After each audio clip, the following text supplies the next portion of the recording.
बिस्मिल्लाहिर्रहमानिर्रहीम। अस्सलाम वालेकुम। मैं हूँ हादिया मदर, तो आप देख रहे हैं यूट्यूब चैनल फूड लवर। आज की हमारी रेसिपी है मैंगो जूस की।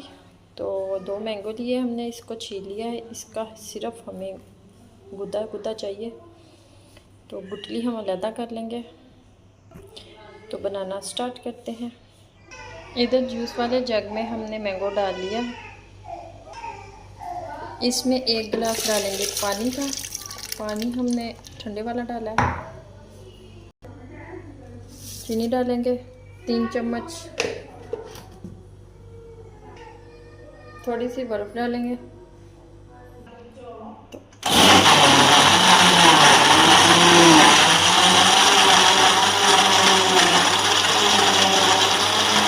तो ये देखिए जूस हमारा रेडी है।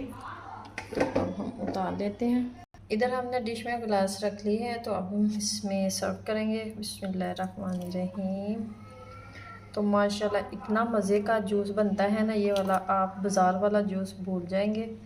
तो इसी तरह आप अपने बच्चों को घर में बना के दें। इसी तरह आप अपने बच्चों को घर में बना के पिलाएं। ये बच्चों के सेहत के लिए भी बहुत अच्छा है, बड़े भी पिएँ तो बहुत ही मज़ेदार बनता है।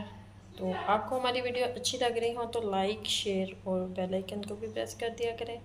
प्लीज़ प्लीज़ प्लीज़ प्लीज़ मुझे भी सपोर्ट करें। ये बहुत मेहनत होती है वीडियो बनाने में, प्लीज़ सपोर्ट करें।